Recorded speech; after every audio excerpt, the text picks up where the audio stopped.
किसे अल्लाह ने फरमाया? मर्दों को कि जो तुम्हें औरतों में भा जाए उससे निकाह करो। अब कितने से निकाह करो ये भी अल्लाह ने आगे वजाहत फरमाया। फन के मा ताबा लकुम मिनन निसा मसना व सुलास व रुबा। अल्लाह ने इरशाद फरमाया कि तुम्हें जो पसंद आ जाए, जो तुम्हें भा जाए औरतों में से, तो तुम निकाह करो। अब कितने से करो? तो अल्लाह ने आगे वजाहत फरमा दिया, 2-2, 3-3, 4-4, 4-4 से भी बैक वक्त निकाह करके उसे रख सकते हो। लेकिन यही सब लोग सुनते आ रहे हैं, पढ़ते आ रहे हैं। मगर अल्लाह ने फिर आगे इरशाद फरमाया, ऐ बंदे, अगर तुम अदल नहीं कर सकते हो, उसके साथ अगर एक लिबास उसे नहीं दे सकते हो, एक कीमती लिबास उसे नहीं दे सकते हो, किसी को अगर दे रहे हो 2000, किसी का 1000 का लिबास दे रहे हो, तो ये तुम्हें मुताबिकत नहीं है, ये अदल नहीं है। बल्कि जितना का पैसा एक औरत को दे रहे हो उतना सबको देना पड़ेगा। जैसा कपड़ा उसे दे रहे हो वैसा सबको देना पड़ेगा। जो खाना उसे दे रहे हो सब उसी तरह से देना पड़ेगा। अगर तुम अदल नहीं कर सकते, इंसाफ नहीं कर सकते, तो फ़इन खिफ्तुम अल्ला तादिलू फवाहिदा। तुम अगर तुम्हें खौफ हो कि तुम उनकी अदायगी नहीं कर सकते हो तो तुम्हारे लिए एक काफी है। अल्लाह ने आगे घेर दिया रास्ते को, बस एक काफी है। आज एक ही में लॉकडाउन लग जाता है कि नहीं? तो 4 कहां से कर पाएगा इंसान? अल्लाह ताला का इरशाद पाक है कि तुम 2-2, 3-3, 4-4 निकाह किया करो। मगर अगर तुम्हें खौफ हो, डर हो कि तुम अदल और इंसाफ नहीं कर सकते हो, तो तुम्हारे लिए कितना काफी है? एक काफी है। एक ही की उसकी अदायगी करो, उसकी जिम्मेदारी को निभाओ। और मुस्तफ़ा ने इरशाद फरमाया कि अन निकाहु मिन सुन्नती फमन रग़िबा अन सुन्नती फलैसा मिन्नी। निकाह करना मेरी सुन्नत है। क्या फरमाया मुस्तफ़ा ने? और जो निकाह नहीं किया, आपने समझ लिया सिर्फ इतना ही नहीं मेरे मुस्तफ़ा की सुन्नत है। जो निकाह नहीं किया वो हम में से नहीं। तो क्या मुस्तफ़ा की सुन्नत सिर्फ निकाह है? निकाह ही है मुस्तफ़ा की सुन्नत। नमाज भी पढ़ना मुस्तफ़ा की सुन्नत है, रोज़ा भी रखना मुस्तफ़ा की सुन्नत है, हज भी करना मुस्तफ़ा की सुन्नत है। अल्लाह ताला के फर्जियत के साथ साथ ये भी मुस्तफ़ा की सुन्नत है। मेरे मुस्तफ़ा खाना किस तरह से खाते थे वो तरीका को देखकर अपनाना ये भी मुस्तफ़ा की सुन्नत है। मेरे मुस्तफ़ा किस तरह से सोते थे उस तरीके को सीखना ये भी सुन्नत है। मेरे मुस्तफ़ा किस तरह से चलते थे वो तरीका को देखना ये भी मुस्तफ़ा की सुन्नत है।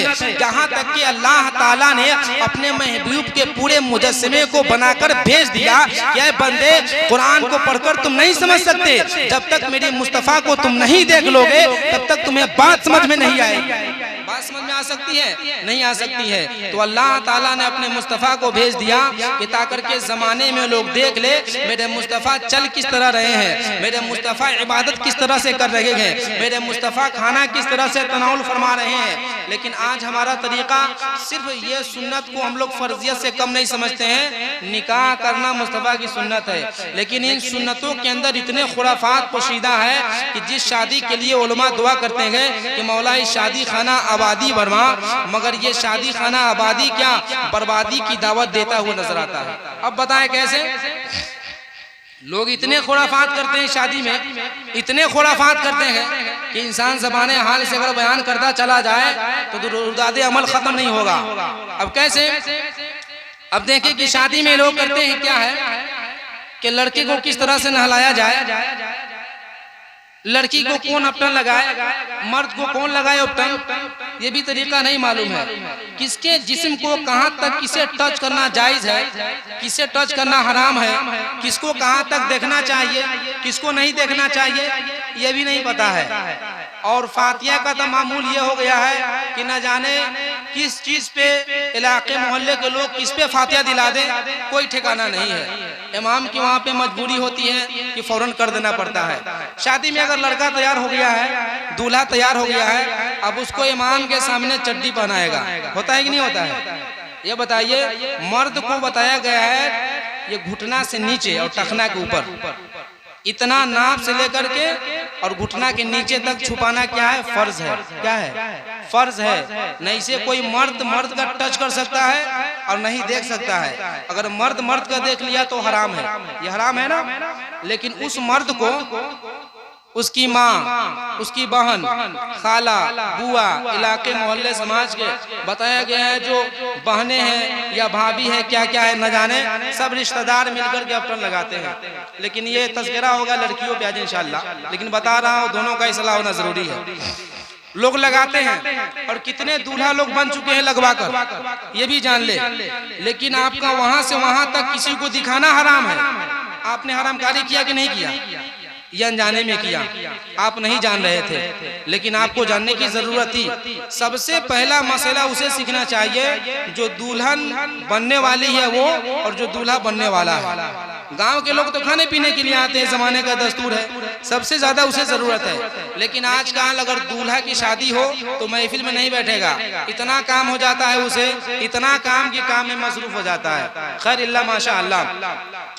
नहाने के वक्त में वो यूं ही नहाता है चड्डी पहन करके। बताया गया यहाँ से यहाँ तक छुपाना फर्ज आइन है, और वहाँ माँ बहनें सब देखती है, वहाँ वीडियो बनाया जाता है, होता है ना वीडियो कैमरा, और उसे लेकर के फिर बढ़िया से पूरे, अगर औलाद हो जाए तो औलाद को भी दिखाया जाता है कि बाप की शादी हुई है, देखो, इलाके मोहल्ले समाज में दिखाया जाता है। अब भला बताए कि कहाँ तक आपने सही किया।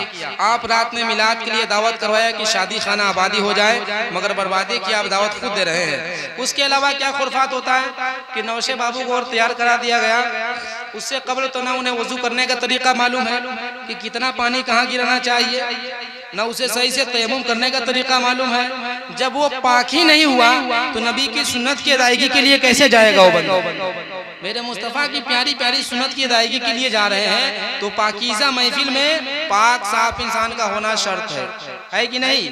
लेकिन आज वो सही से तहारत नहीं करता है और जाकर के निकाह खानी में, उलमा का काम है निकाह पढ़ा देना, यही ना काम है, वो निकाह पढ़ाएंगे।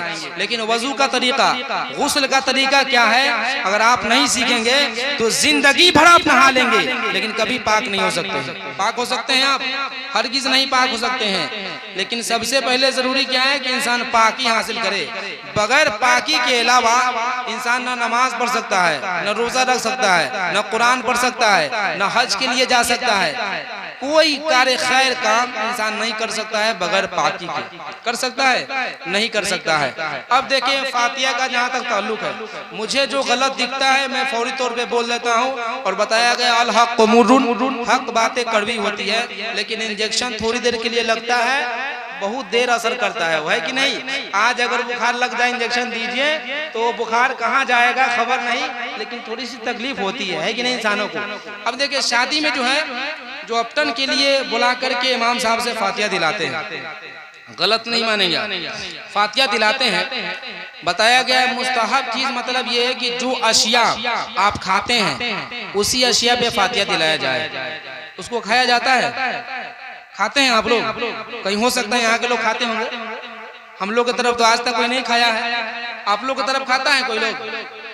नहीं खाता है?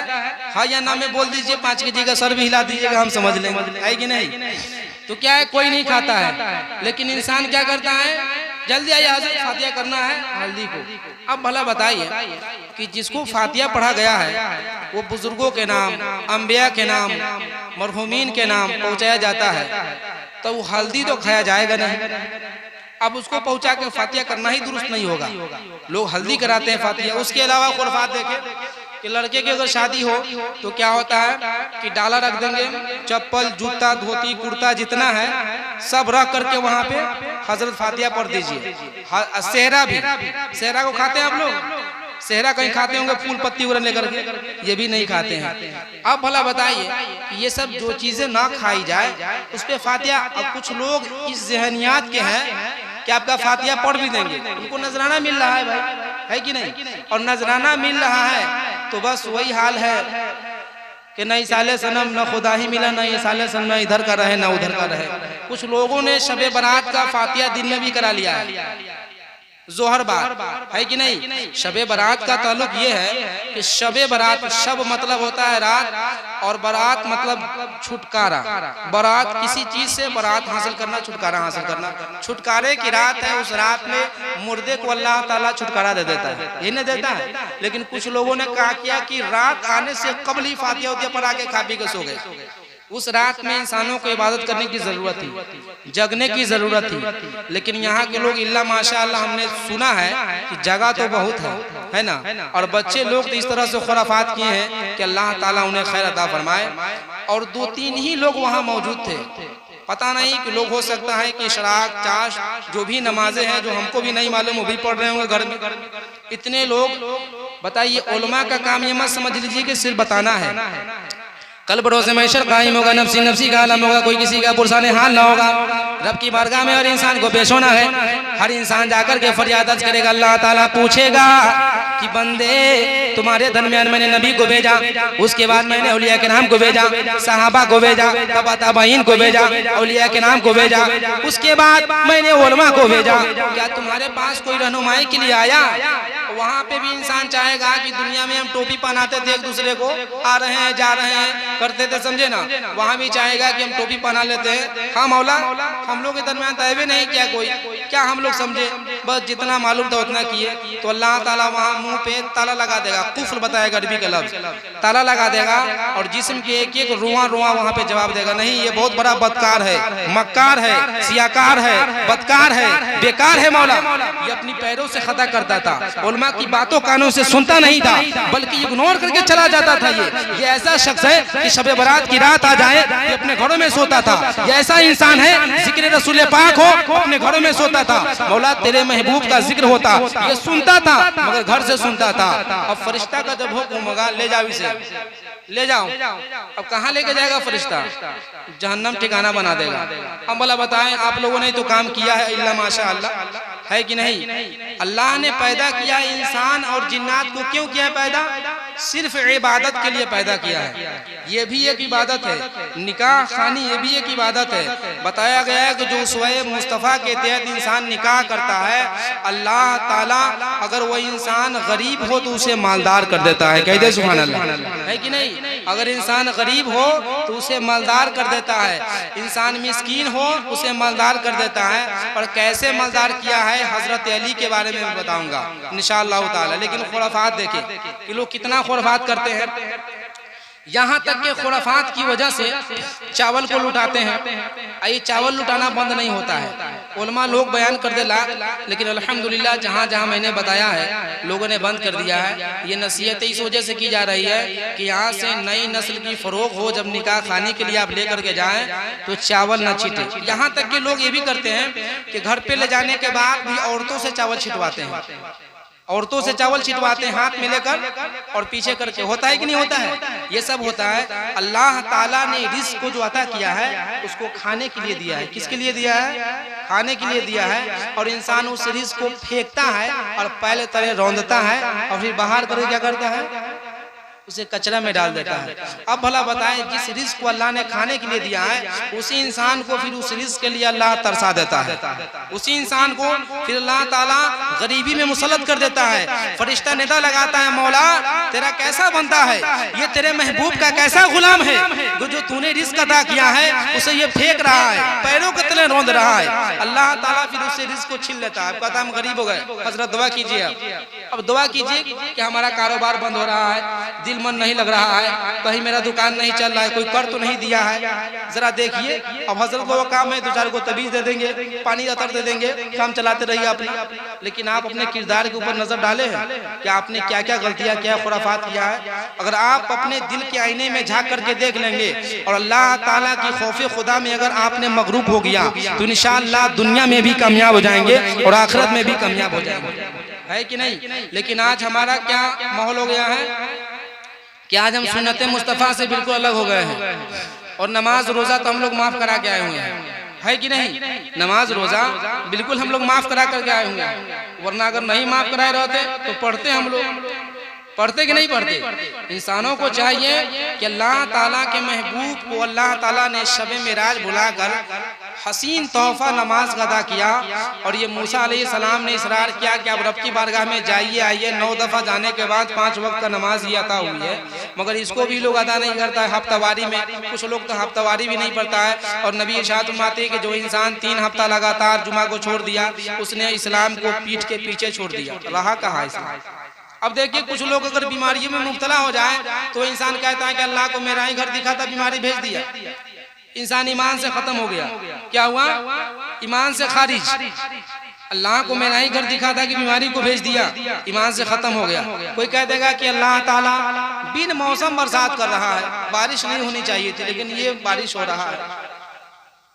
आप अल्लाह ताला से बेहतर नहीं जानते हैं। अल्लाह ताला आलिमुल गैब शहादा है, कहाँ पानी की जरूरत है, कहाँ धूप की जरूरत है। अल्लाह रहमुर रहीमीन है, वो बेहतर जानता है किस चीज की जरूरत कहाँ है। मगर आप अपने लफ्ज को बोलकर आप कुफरिया कलिमात बगजा रहे हैं। उससे इंसान को परहेज करना चाहिए। क्या करना चाहिए?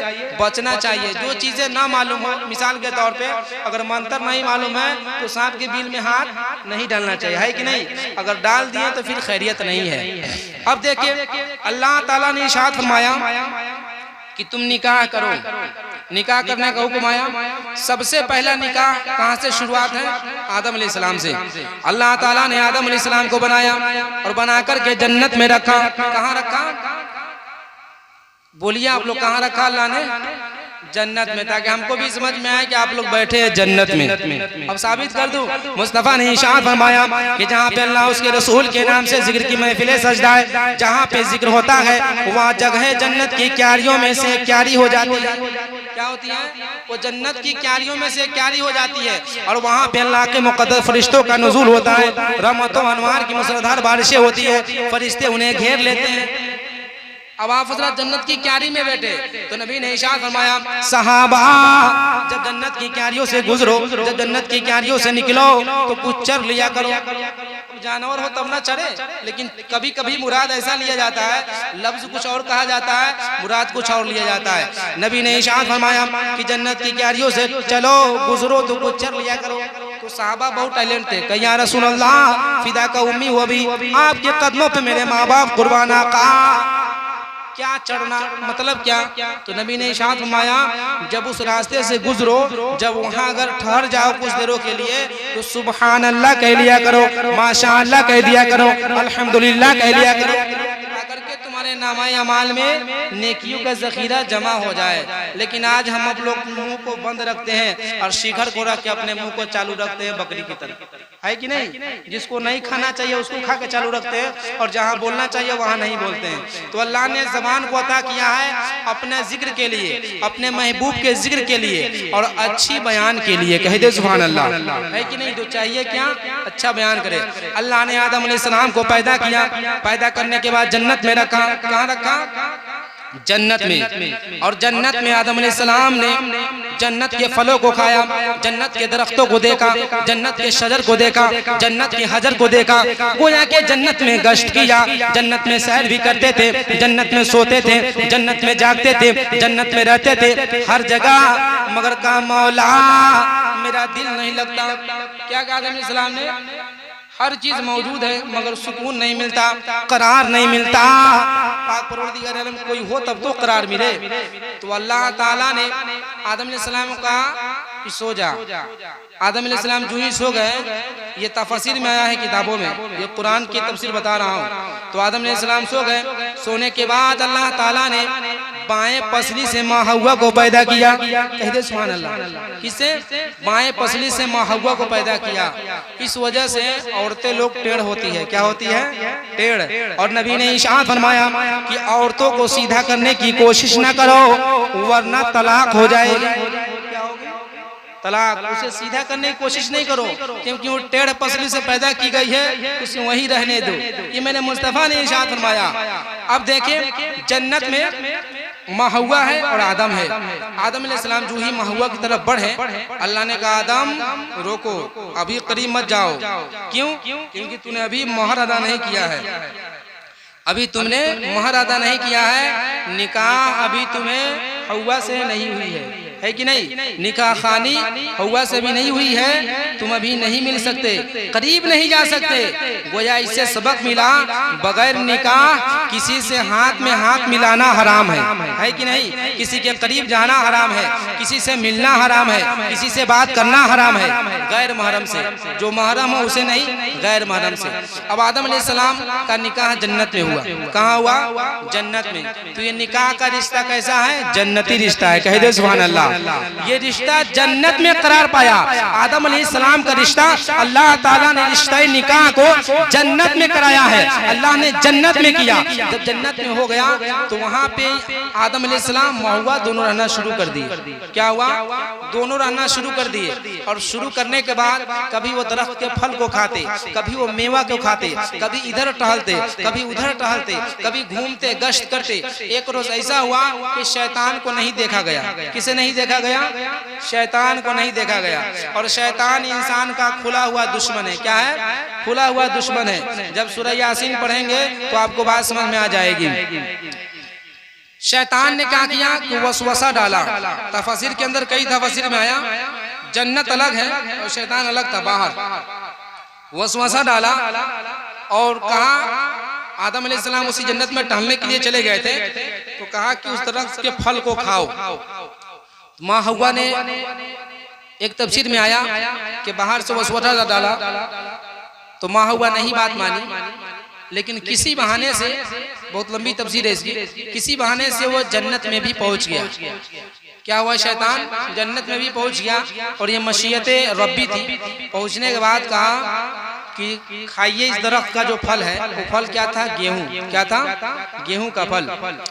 अब गेहूं खाने के लिए शैतान ने कहा, तो माँ हुआ कही कि मैं नहीं खाऊंगी, क्योंकि अल्लाह ने मना फरमाया है। कहा अल्लाह ने जाने के लिए मना फरमाया है, खाने के लिए नहीं। देखिए रास्ता निकल गया।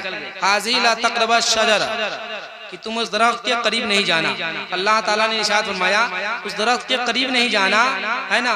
लेकिन खाने का लफ्ज इस्तेमाल नहीं हुआ था। मिसाल के तौर पे किसी को गांव में कह दिया जाए फला के दरवाजे पे मत जाना, तो क्या मतलब? उसके यहाँ का भोज भी मत खाना, खाना भी मत खाना, उसके घर वाले से बातचीत भी मत करना। क्यों? गार्जियनों को समझाता उसके दरवाजे पे जाना मत। अब वहाँ पे अल्लाह ने फरमा दिया उस दरख्त के करीब मत जाना। मगर आदम अलैहिस्सलाम टहल रहे थे जन्नत में, और शैतान ऐसे भी औरतों को ज्यादा बहकाता है। क्या वर्गलाया और कहा अल्लाह ने जाने के लिए मना किया है, खाने के लिए नहीं। मैं ला करके देता हूँ। दिया ला करके महुआ खाई और उसके बाद कुछ रख दिया और कहा कि आदम को भी खिला देना। अब देखिए निकल गया। निकलने के बाद आदम अलैहिस्सलाम आए, पूछिए क्या है? कहा कि ये फल है उस दरख्त का। अल्लाह ने मना फरमाया है कि उस दरख्त के फल के पास करीब नहीं जाना है, मतलब खाना भी नहीं है। अल्लाह ने जाने के लिए मना किया है, खाने के लिए नहीं। और बीवी के बाद में कौन नहीं आए? आदम अलैहिस्सलाम को भी आना पड़ा, है कि नहीं। कहा कि खाना है कि नहीं? बस आदम अलैहिस्सलाम खा लिए। कही कि जाने के लिए अल्लाह ने मना किया है, खाने के लिए नहीं। आदम का है तो अल्लाह ताला ने कहा कि अब दोनों निकल जाओ मेरी जन्नत से। अल्लाह ने क्या कहा? दोनों अब निकल जाओ जन्नत से। और जमीया का लफ्ज इस्तेमाल किया गया है कि इनकी नस्लें जितनी होने वाली है महशर तक के लिए सब निकल जाओ। और जन्नत से अब निकल गया, निकलना पड़ा वहां से। जन्नत से अल्लाह ने निकाल दिया। और निकालने के बाद आदम अलैहिस्सलाम को श्रीलंका सरनदीप पहाड़ पे एक जगह है वहां उतारा। कहाँ उतारा? जहाँ तफसीर में आया है श्रीलंका सरनदीप पहाड़ पे अल्लाह ने उतारा। और माँ हव्वा को अरब में जिद्दा पहाड़ पे उतारा। दो मकाम बताया गया। आदम अलैहिस्सलाम हिंदुस्तान में रो रहे हैं, माँ हव्वा अरब में रो रही है। आदम हिंदुस्तान में रो रहे हैं, माँ हव्वा अरब में रो रही है। दोनों की फुरकते रब को देखा नहीं गया। तो अल्लाह ताला ने कहा जिब्रील जाओ, मेरा महबूब रो रहा है, और लेकर के आदम को पहुंच जाओ माँ हव्वा के पास। अब देखिए जन्नत में थे तो तमाम जन्नती लिबास को उतार लिया गया। जिस्म पे जितने जन्नती लिबास थे सबको उतार लिया गया। तफसीर के अंदर आया इंसान के जिस्म में एक जन्नती लिबास है। वो क्या है मालूम है आपको?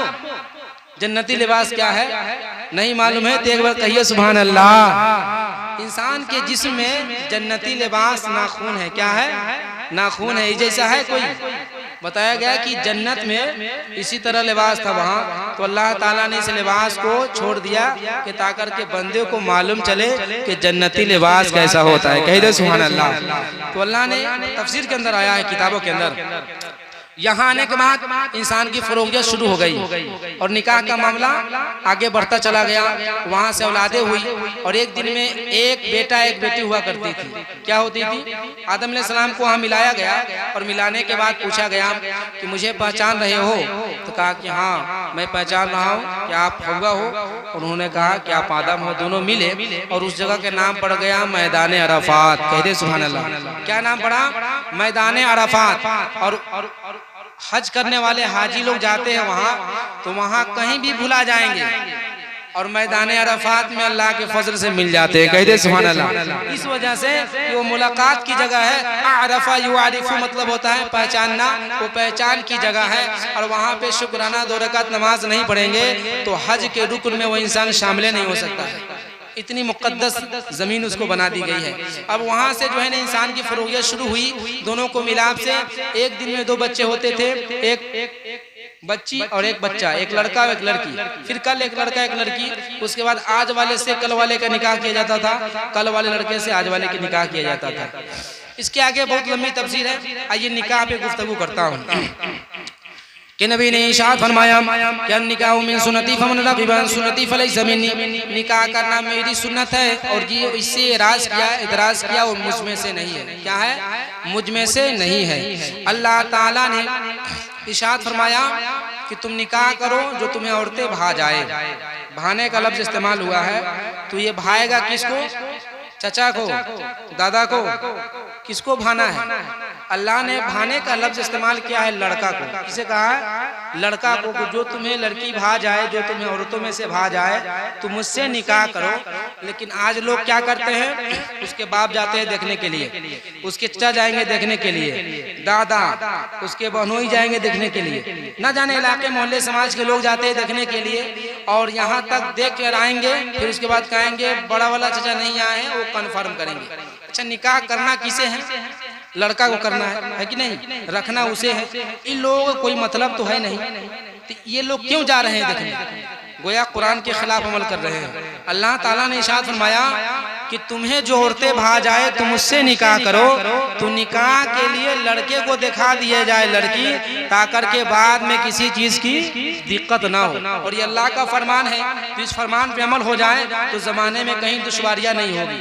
वरना मामलात ये होता है बाद में कि बाप दादा देख करके आता है। और आजकल लोग ऐसे भी दहेज का मामला इतना बढ़ गया है कि लड़के को कुछ नहीं चाहिए मगर उसके अब्बू को इतना चाहिए जिसका कोई हिसाब नहीं है। जहेज लेने वाले याद रखेंगे आप, दुनिया में जो इंसान जहेज लेता है मरने के बाद उसे चुकाना पड़ेगा।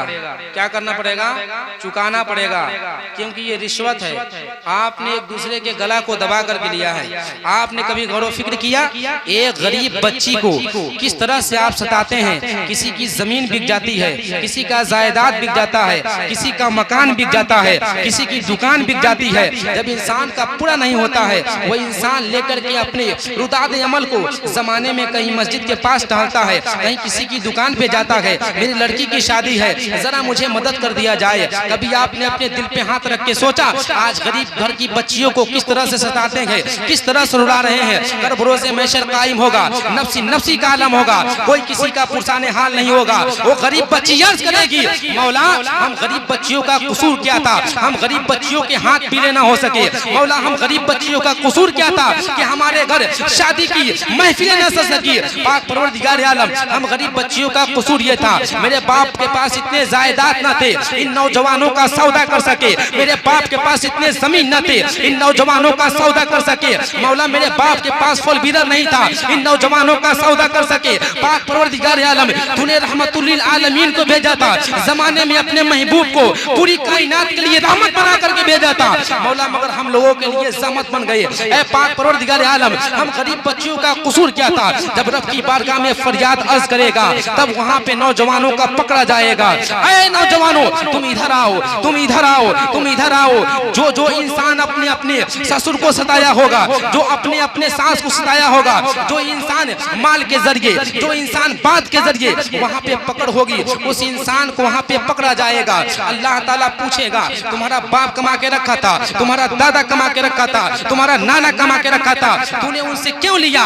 क्या तूने कमा के दिया था? जब अल्लाह ताला वहां पे पूछेगा, बंदा वहां हा हा लादरी कहेगा, नहीं मौला, हम नहीं, हमारा बाप ने डिमांड किया था, हम नहीं, हमारा चाचा ने डिमांड किया था, हम नहीं, हमारा भाई ने डिमांड किया था, पाक परवरदिगार आलम हमें कुछ नहीं चाहिए था। वहां पे उसका चाचा का भी पकड़ होगी, बाप को भी पकड़ होगी, दादे को भी पकड़ होगी, नाने को भी पकड़ होगी। जितने समाज, इलाके, मोहल्ले, रिश्तेदार में लोगों ने ये तय किया था, तमाम की वहां पे पकड़ होगी। इंसान कहाँ जाएगा? कहीं नहीं जा सकता है। जमाने में लोग ने उलमा का कद्र करना छोड़ दिया है। लोग सिर्फ सोचता ये है उलमा का तकलील करना सिर्फ काम है, उनको नजराना दे करके साइड कर दिया जाए। मगर कसम खुदा की याद रखेंगे, वो दौर आ रहा है कि जमाने में कुछ लोग ऐसे भी होंगे कि देख करके लोग निकाह नहीं करेंगे। जमाने में ऐसे भी होंगे लोग कि जमाने में देखने के बाद बेटियों को ठुकराएंगे। आज वो मामला सामने आ रहा है, मगर मेरे मुस्तफ़ा के कौलो फेल पे हमने अमल करना छोड़ दिया है। आज मुस्तफ़ा के सुन्नत को अपनाना छोड़ दिया है। हजरत अली की शादी कैसे होती है? हजरत अली है, निहायत ही गरीब है, नाचार है, पैसे नहीं है हजरत अली के पास। मुस्तफ़ा ने पैगाम भेज दिया कि फातिमा का निकाह अली तुम्हें करना पड़ेगा, तुम्हें निकाह करना है। हजरत अली करते फिना का उम्मी व भैया का, मेरे पास माल नहीं है, मेरे पास जर नहीं है, मेरे पास कुछ साजो सामान नहीं है। या रसूल अल्लाह, मैं कैसे निकाह करूं? अब भला बताएं कैसे निकाह करूं? उस वक्त के जमाने में टेंट बाजा उजा कुछ था, बराती वगैरह कुछ नहीं था। कहा या रसूल अल्लाह, मैं निकाह कैसे करूं? मेरे पास दो ही चीज है, एक ये है जो जंग में लड़ता हूं, वो मेरा असलहा मतलब जिसमें पहनता हूं तीर न लगे वो है, और दूसरा घोड़ा। पाक परवरदिगार, या रसूल अल्लाह, इन दोनों में से अगर आप हुक्म दे दे किसी को मैं बेच दूं, हो सकता है इससे कुछ अदा हो जाए। तो नबी ने इरशाद फरमाया कि जो तुम्हारा असलहा है, जिससे तुम तीरंदाजी करते हो, तुम उसे बेच दो, और तुम मुजाहिदे इस्लाम हो, घोड़े को न बेचो। क्या कहा मुस्तफ़ा ने? घोड़े को न बेचो। और कहा ऐ बिलाल, जाओ और साथ में फातिमा के लिए साजो सामान खरीद कर ले आओ, कपड़ा खरीद कर ले आओ। ये बुखारी शरीफ की हदीस है। मुस्तफ़ा ने इरशाद फरमाया, अब कपड़ा खरीदना मुस्तफ़ा ने किस तरह से बताया? लड़कियों को हुक्म दिया कि लड़का खरीद के लाए। कौन खरीद के लाए? लड़की के लिए लड़का खरीद करके लाए कपड़ा। हजरत अली और हजरत बिलाल दोनों निकल गए कपड़ा खरीदने के लिए, और कपड़ा खरीद करके लाए। और लाने के बाद फिर दोनों को निकाह खानी हुई, और आपने महर दिया। और महर देने के बाद वहाँ क्या मिला था शादी में? जाता, ओखरी और चटाई। क्या मिला था? खजूर की चटाई, और इसके अलावा कुछ नहीं मिला था। इसी तरह दोनों की उम्र गुजर बसर होने लगी। एक दिन ऐसा मामला आया कि दोनों में अनबन हो गया। क्या हो गया? हजरत खातूने जन्नत फातिमा और हजरत अली में झगड़ा। और उसके बाद फातिमा कुछ नहीं बोल रही है। हजरत अली वहां से उठकर मस्जिद में चले जाते हैं। कहाँ चले जाते हैं? मस्जिद में। मुस्तफ़ा दरवाजे पे दस्तक देते हैं, फातिमा। मुस्तफ़ा ने इरशाद किया, अस्सलामु अलैकुम फातिमा। फातिमा जवाब दी, वालेकुम अस्सलाम व रहमतुल्लाह या रसूलल्लाह। चेहरा देख करके इंसान का मालूम चल जाता है कि कौन इंसान खुश है और कौन इंसान नाराज है, कौन इंसान दुखी है कि नहीं? जो ही चेहरा आपने देखा, देखने के बाद फरमाया, फातिमा क्या बात है? कहा जाइए अली से पूछिए। आप पहुंचे, और पहुंचने के बाद आपने देखा मस्जिद में हजरत अली सोए हुए हैं, नाराज है। और बताया गया है कि कुर्ता जो पहने थे वो कुर्ता थोड़ा ऊपर उठ गया था, और उनकी जो पुश्त है ये खाली हो गई थी। तो रसूलुल्लाह सल्लल्लाहु अलैहि वसल्लम उनके पुश्त पे अपने नबूवत के हाथ को रखा। क्या किया? नबूवत के हाथ को रखा। ठंडक महसूस वाली, कितना देर सोओगे? जागो जागो, उठो। और उसके बाद आपने कहा अली घर चलो। वहां से आए, और आने के बाद आपने फरमाया, फातिमा शौहर की रजा में मेरी रजा है, और शौहर की रजा में अल्लाह की रजा है। कह दे सुभान अल्लाह। फातिमा, जमाने में तुम कभी भी अली को तुम नाराज मत करना, अली के दिल को मत दुखाना, बल्कि उसकी रजा में रब की रजा है, अली के दिल को कभी मत दुखाना। क्या नबी ने इरशाद फरमाया? मगर आजकल का शौहर ये होता है, आजकल का बाप कुछ भी करेगा हम है ना समझने के लिए, टेंशन नहीं लेना, पुलिस लेके आ जाएगी, है कि नहीं? लेकिन ये होना चाहिए, ये नहीं होना चाहिए। जमाने में क्या करना चाहिए? बेटियों को समझाना चाहिए। जब वो अपने घर को छोड़कर जाती है ना, बहुत इंसानों को याद आता है अपने घर के वो रनाइया, इलाके मोहल्ले से बातचीत करना, अपने माँ बाप के साथ रहना। जब वो अपने माँ बाप के घर को छोड़कर जाता है, जब वो माँ बाप के घर को छोड़कर जाती है तो उसकी फुरकतें सताती है। एक इंसान जो परदेश में पहली दफा जाए तो फिर उसके आलम को आप पूछे, या जो इंसान गया होगा कि घर की यादें कैसी सताती है। तो इंसानों को चाहिए कि अपनी औलादों को तसल्ली दे कि तुम जा रहे हो तो मेरी इज्जत का ख्याल करना, मेरे वकार का ख्याल करना, जा करके तुम जमाने में मुझे रुसवा मत करना। और उसवाए कनीज बना करके जब आप भेजेंगे तो जमाने में भी कामयाब होंगे और यहाँ भी कामयाब होंगे और महशर के मैदान में भी कामयाब होंगे। तो क्या करना चाहिए? बेटियों को तरबियत करना चाहिए, है कि नहीं? उसवाए मुस्तफ़ा के तहत और उसवाए फातिमी के तहत। अब देखिए, लड़की अगर घर में आ जाए, क्या हो, लड़की अगर घर में आ जाए, इससे कबल ये सुने कि नबी ने सलाम किया। यहाँ से बात निकलती है कि मुस्तफ़ा ने अपनी बेटी को सलाम किया। किसको सलाम किया? आप लोग कसम खा के बैठे कि नहीं बोलेंगे? मुस्तफ़ा ने किनको सलाम किया? बेटी को, है कि नहीं? नबियों के ताजदार है, जिनके सदक़े में अल्लाह ताला ने पूरी कायनात को आलम वजूद में बख्शा है कि नहीं? वो मुस्तफ़ा अपनी बेटी को सलाम कर रहे हैं, लेकिन आपने कभी अपनी बेटी का सलाम किया है? कोई किया है यहाँ? कोई नहीं किया है। कुछ लोग बीवी को सलाम कर देते होंगे, लेकिन बीवी को भी सलाम करना कशरे शान समझते हैं। अब बीवी भी ऐसी होती है और कभी सलाम कर दिया जाए तो मजाक मत कीजिए, बोलती है कि नहीं? लेकिन नबी इरशाद फरमाते हैं कि नबी पहुंचते हैं, पहुंचने के बाद अर्ज करते हैं अस्सलामु अलैकुम फातिमा। फातिमा जवाब देती है वालेकुम सलाम रहमतुल्लाह, और खड़ी हो जाती है। क्या है? खड़ी हो जाती है एक दूसरे मकाम पे, और खड़ी होकर के वहां पे कहते हैं, और खड़ी होने के बाद कहती है या रसूलल्लाह बैठिए, और बैठा लेती है। बाप से इतनी मोहब्बत है, नबियों के ताजदार है। और जब मुस्तफ़ा करीम सल्लल्लाहु ताला अलैहि वसल्लम की बारगाह में फातिमा आती तो नबी करीम सल्लल्लाहु अलैहि वसल्लम को सलाम करती है, और सलाम करने के बाद मेरे मुस्तफ़ा 10 कदम आगे बढ़ते और आगे बढ़ करके फातिमा को ले आते थे। क्या करते थे? आगे बढ़ करके फातिमा को ले आते थे। लेकिन आजकल के कोई भी बाप हो अपनी बेटी को सलाम करता है? कोई नहीं करता होगा। अच्छा ये बताएं, ये सलाम है क्या? मैंने कहा था सलाम पे बोलूंगा। ये सलाम है क्या? सलाम एक बेटी हो या कोई भी औलाद हो या इंसान हो जो मजहब इस्लाम में हो, उसके लिए दुआ है। क्या है? दुआ है। अस्सलामु अलैकुम व रहमतुल्लाह। मतलब क्या है? तुम पे सलामती हो और अल्लाह ताला की रहमतें हो।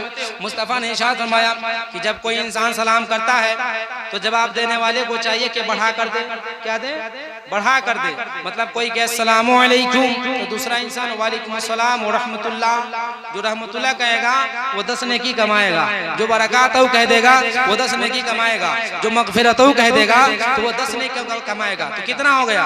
30 नेकी हो गया, है कि नहीं? तो इंसानों को चाहिए कि सलाम करे। ये सलाम जिसको भी, बच्चा को देखे उसे भी सलाम करे, क्योंकि मेरे मुस्तफ़ा ने बच्चे को भी देखते थे तो सलाम करते थे अस्सलाम वालेकुम, है कि नहीं? मगर कुछ लोग उलमा को भी सलाम करना कशरे शान समझते हैं। हजरत हमसे छोटे तो कैसे सलाम करें? लेकिन सलाम का आपने तरीका जाना नहीं है। न इसमें छोटा दिखा जाता है, न इसमें बड़ा दिखा जाता है। जिसकी नजर जिस पे पड़ जाए वह इंसान सलाम पेश कर दे। कह दे सुभान अल्लाह, है कि नहीं? जिसकी नजर जिस पे पड़ जाए वह इंसान सलाम पेश करे। इस वजह से बताया गया है कि सलाम कब करना चाहिए? जब एक दीवार है और यहाँ से सलाम कर दिया, इंसान उधर चला गया, फिर उधर से आए तो फिर सलाम करे। क्यों सलाम करे? कि इंसान जब सलाम करता है अस्सलामु अलैकुम कि तुम पे सलामती हो, तो दूसरा भी भाई उसको क्या कहता है? वालेकुम सलाम, तुम भी सलामती हो। लेकिन इस सलाम में भी शॉर्टकट आ गया अस्सलाम वालेकुम, मतलब तुम पे मौत हो। अब देखिए कुछ लोग ज्यादा परहेजगार मुत्तकी काबिल होते हैं, अस्सलाम वालेकुम करेंगे मतलब तुम पे मौत हो। अब बोला हम उसको सलामती का जवाब देंगे वालेकुम सलाम, और वो कहेगा तुम पे मौत हो। तो हम लोग जानते हैं कोई उस तरह सलाम अस्सलाम वालेकुम सलाम लौटा, तुम भी मर जाओ, तुम भी बर्बाद हो जाओ, यही राजी। समझे कि नहीं? सलाम करने का भी तरीका है कि नहीं? अलग अलग है। लेकिन आज सलाम करने का तरीका जानेंगे तब। नबी इरशाद फरमाते हैं कि मुस्तफ़ा करीम सल्लल्लाहु ताला अलैहि वसल्लम जब आते, माँ इशारा करती है कि मुस्तफ़ा पहले सलाम करते थे। क्या करते थे? मुस्तफ़ा मुझे पहले सलाम करते थे। समझे?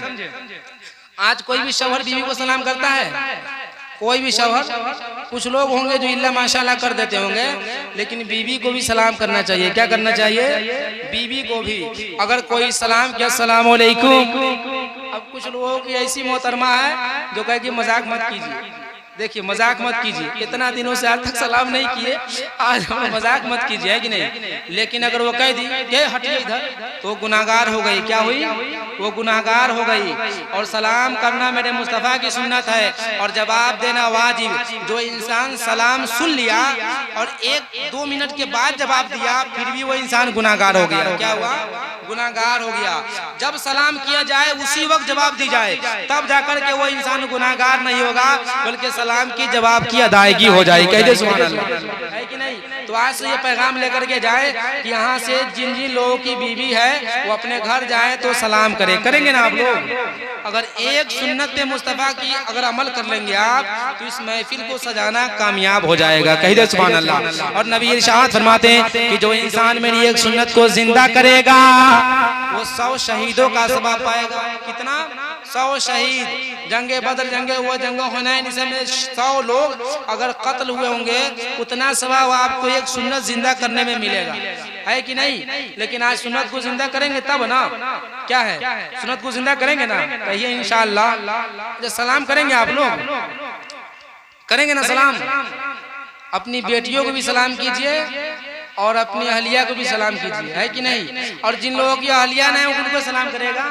तो नबी ने इरशाद फरमाया कि तुमको जो नजर पड़ जाए उनको सलाम करो, और नहीं तो तुम कब्रिस्तान चले जाओ और अपनी अहलिया को कब्रिस्तान में सलाम कर दो।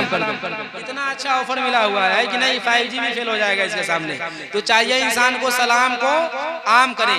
अगर किसी से दुश्मनी है, किसी से झगड़ा है, किसी से लड़ाई है, अगर उसे सलाम कर देंगे तो लोग जवाब नहीं देता, है कि नहीं? कुछ कीना परवर लोग ऐसे होते हैं, और मुसलमान को कीना 3 दिन रखना चाहिए। कितना दिन? 3 दिन। लेकिन यहाँ 300 बरस लग जाता है, बातें नहीं करना है उससे, है कि नहीं? 30 साल भी लग जाए या जिंदगी खत्म हो जाए, जब ये कीना परवर शुरू हो जाएगा तो इंसान हटता नहीं है, बातें नहीं करेंगे उससे। लेकिन मुस्तफा ने इरशाद फरमाया कि जो इंसान के दरमियान झगड़े को जो तीसरा जोड़ दे वो इंसान जन्नती है। क्या है?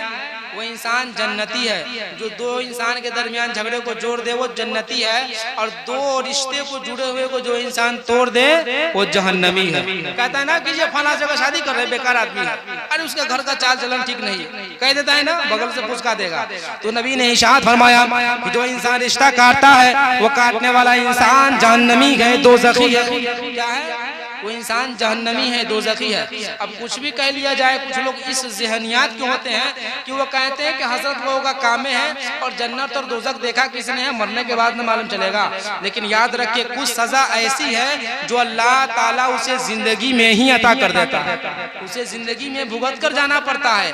और माँ बाप का जो नाफरमान हो, माँ बाप का जो नाफरमान हो, उसकी सजा दुनिया ही में मिल जाती है, आखिरत का चांस नहीं रखे, दुनिया ही में। और माँ बाप जिस औलाद से खुश हो जाए, दुनिया तो दुनिया, उसका सितारा आखिरत में भी चमकता हुआ नजर आएगा, है कि नहीं? तो सबसे पहले औलादों को चाहिए कि अपने माँ बाप के दिल को न दुखाए, माँ बाप जो कह दे उसे मानने के लिए तैयार हो जाए, है कि नहीं? लेकिन अगर एक वाकया है कि एक माँ ने अपने औलाद से पानी मांगा, क्या किया कि बेटा पानी दो, और पानी नहीं दिया बल्कि बहू से भेजवा दिया, ए जाओ पानी दे दो, पानी मांग रही है बुढ़िया। ऐसी होता है, शादी होने के बाद तेवर चेंज हो जाएगा, है कि नहीं? अब क्या वो पानी भेजवा दिया और माँ का दिल दुख गया। क्या हुआ? हालांकि काम हो रहा है, पानी पी रही है माँ, लेकिन माँ का दिल दुख गया। माँ की ख्वाहिश ये थी कि मेरे औलाद लेकर के हाथों में आता तो मैं उस हाथ से पानी पीती। कह दे सुभान अल्लाह, है कि नहीं? लेकिन माँ का दिल दुख गया। अब वो इंसान जो है बर्बादी में मुब्तला हो गया। कुछ दिन बाद जब उसकी रूह निकलने लगी तो निकल ही नहीं रही थी, तो क्या हुआ? मुस्तफ़ा करीम को बुलाया गया तो पूछा गया, इसकी खता को माफ करो, कुछ खता किया था। कहा कि ये खता किया हम कभी नहीं माफ करूंगी। क्या कहा? कि कभी नहीं माफ करूंगी। क्या? तो मैंने पानी मांगा था, बहू के हाथ से भिजवा दी, मेरी ख्वाहिश थी कि इसके हाथ से हम पिए। क्या किया? तो बहू के हाथ से पानी भिजवा दिया। नबी ने इरशाद फरमाया कि तुम इसे माफ करो, नहीं तो इसको क्या है कि लकड़ी जला करके इसमें इसको जलाया जाएगा। तो जो ही माँ ने माफ की उसकी रूह कब से उनसुरी से परवाज हो गई, वरना वो कश्मकश में पड़ा हुआ था, ज़ईफ़ी के अय्याम के आलम था। माँ बाप के नाफरमान को दुनियाई में सजा मिल जाती है, मरने का ख्याल नहीं रखे, वरना वहाँ क्या कुटैया पिसैया होगा कोई ठिकाना नहीं है। अब देखें कि जो इंसान अपनी औलाद को, बेटी को इस्लामी तौर तरीके से, इस्लामी तमद्दुन में बिल्कुल ढाल करके, और वो इंसान गैरों की नजरों से महफूज रखकर जिसने निकाह तक पहुंचा करके निकाह कर दिया, तो नबी ने इरशाद फरमाया कि वो इंसान जन्नती है। क्या है? जन्नती है। बताया गया कि जिस इंसान के पास 6 बच्ची है और उसने इस्लामी तौर तरीके से निकाह किया, वह इंसान 8 जन्नत के दरवाजे से जिस रास्ते से चाहेगा अल्लाह ताला उससे दाखिल कर देगा। उसके लिए 8 दरवाजे जन्नत का खोल दिया जाएगा, तुम जिससे चाहना है जाओ, कोई टेंशन नहीं है कि नहीं?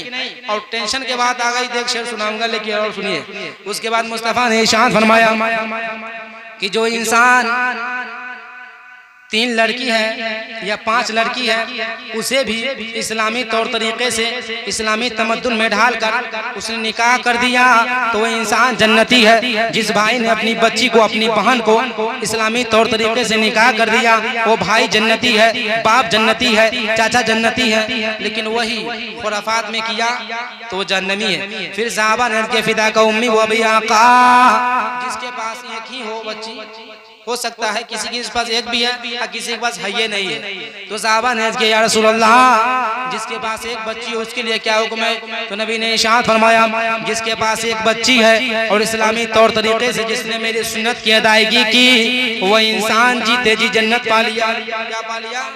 जीते जी जन्नत कमा लिया वही इंसान। फिर नबी की बारगाह में साहबा ने या रसूल अल्लाह, और जिसके पास है ये नहीं है उसके लिए भी कुछ ऑफर है? तो नबी ने इरशाद फरमाया कि जिसके पास अगर औलाद बेटी नहीं है तो वह इंसान इलाके में, मोहल्ले में, समाज में, रिश्तेदार में जहाँ भी देखे कि वो गरीब है, नाचार है, कमदस्त है, तो उसकी मदद करे, अल्लाह ताला उसे भी जन्नत अता कर देगा। किसी के लिए ऐसा नहीं है कि इस्लाम में छूट नहीं है, हर इंसान, हर कैटेगरी के लिए बताया गया है कि आपके लिए ये मसला है, आपके लिए ये मसला है, आपके लिए ये मसला है। लेकिन याद रखिए, एक औरत 4 लोगों को जहन्नम में लेके जाएगी। कितने लोगों को? 4 लोगों को। आप भला बताएं, चाहे वो मुफ्ती साहब हो, चाहे वो पीर साहब हो, चाहे कलेक्टर साहब हो, चाहे मास्टर साहब हो, चाहे डॉक्टर साहब हो, चाहे जाहिल साहब हो, चाहे कोई साहब हो, नबी की हदीस पाक है, एक औरत 4 लोगों को जहन्नम में लेके जाएगी। कितने लोगों को लेके जाएगी? पीछे से बोलिएगा। 4 लोगों को। इधर सुन रहे लोग, बोलिए 4 लोगों को, है कि नहीं? हमारे भाई उधर सुन रहे हैं, कितने लोगों को लेके जाना है? कल आप लोग फैसला कर लीजिएगा, 4 लोगों को लेके जाना है। मिलाद में ऐसी होता है, नौजवान लोगों की खून की गर्मी अलग होती है। खैर, अल्लाह ताला खैर फरमाए। 4 लोगों को लेकर के जहन्नम में जाएगी। मुस्तफा के हदीस पाक है, साहबा ने के फिदा का उम्मी वो भी आका। वो 4 लोग कौन होंगे? वो 4 लोग कौन है? देखिए, खता एक करेगी और जहन्नम में कौन जाएगा? 4 लोग जाएगा। नबी ने इरशाद फरमाया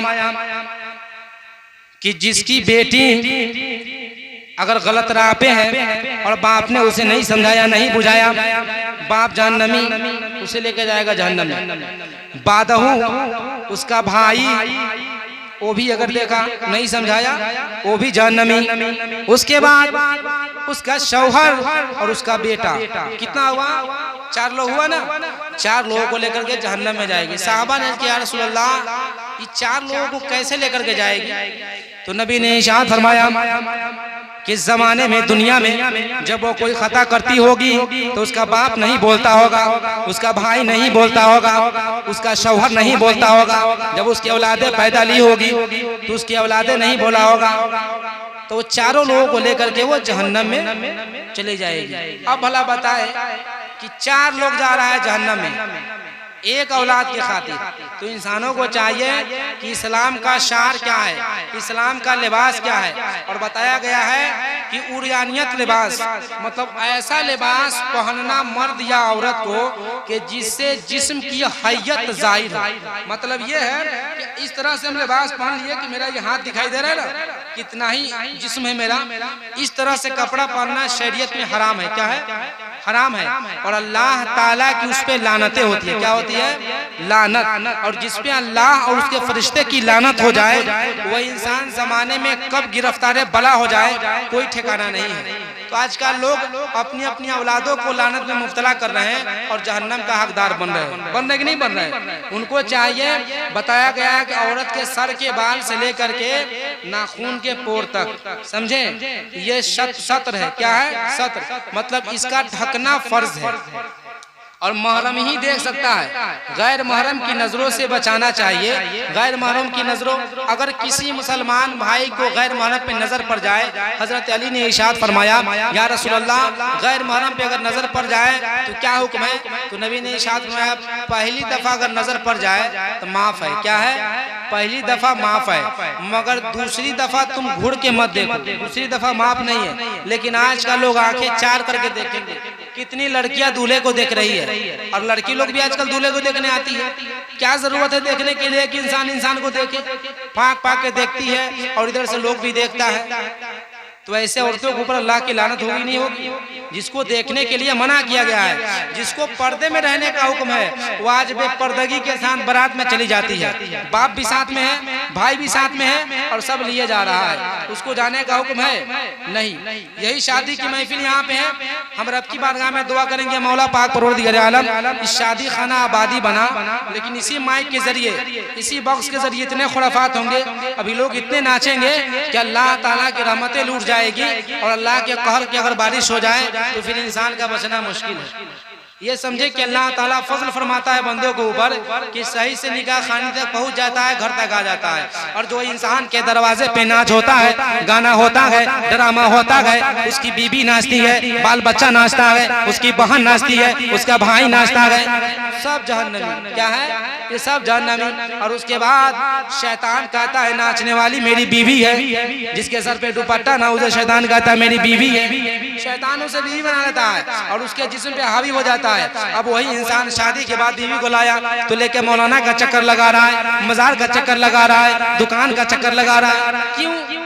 पता नहीं क्या हो गया है, समझ में नहीं आ रहा है कि नहीं? तो चाहिए कि नजरों से छुपा के रखने का हुक्म था, लेकिन आपने इस कदर न डैश किया है, नाच किया है, गाना बजाना किया है। रब के जो है ना, रब तबारक व तआला के कहर और गजब को आपने दावत दिया है। इस वजह से कहर और गजब ना आएगा, क्या होगा? अल्लाह ताला की रहमत के लिए रहमत वाला काम की जरूरत है कि नहीं? अल्लाह ने इंसान और जिन्नात को सिर्फ पैदा किया है इबादत के लिए, तो इंसान को क्या चाहिए? सिर्फ इबादत करे, न कि खुराफात करे। अभी अगर हमारी बात नहीं मानिएगा, बजाइए, कोई दिक्कत नहीं है। हमें क्या हो जाएगा? हमें यहाँ रख के बजाइए। हमारी जहाँ तक उसात है, बताना काम है, वहाँ तक हम बताएंगे। लेकिन बरोज़े महशर आपकी पकड़ होगी, महशर से पहले दुनिया ही में पकड़ हो जाएगी। होगी कि नहीं होगी? बलाओ में इंसान गिरफ्तार होता है तब उलमा का चक्कर लगाएगा, और हजरत की तब कदर समझ में आती है कि हजरत देख दीजिए, जो पैसा लगेगा देने के लिए तैयार है, तब बिल्कुल तैयार हो जाएगा कि चाहे जितना लग जाए कोई टेंशन नहीं है। इस वजह से इंसान को चाहिए कि अल्लाह के कहर को, अल्लाह के गजब को आप दावत नहीं दीजिए, और रब तबारक व तआला के महबूब की प्यारी सुन्नत निकाह है, इसकी अदायगी बिल्कुल मुस्तफ़ा की सुन्नत पे कीजिए। किस पे कीजिए? मुस्तफ़ा की सुन्नत पे। अब देखें कि लड़की को अगर आप निकाह करके लाए घर पे, हुक्म ये है, नबी इरशाद फरमाते हैं कि जब तक जिसके घर में लड़की अगर पैदा ले ले तो अल्लाह ताला के मुक़द्दस फरिश्ते उसकी ज़ियारत के लिए आते हैं। कह दे सुभान अल्लाह। जिस घर में बेटी होती है उस घर में अल्लाह के मुक़द्दस फरिश्ते सब आते हैं ज़ियारत के लिए। अरे रब की रहमत हुई है, रब की रहमत हुई है, दीदार के लिए आती है। जिसके घर में बेटी है बहुत खुशनसीब इंसान है वो, जिसके घर में बेटी है। और नबी की खानदान भी बेटी से चली है। किससे चली है? बेटी से।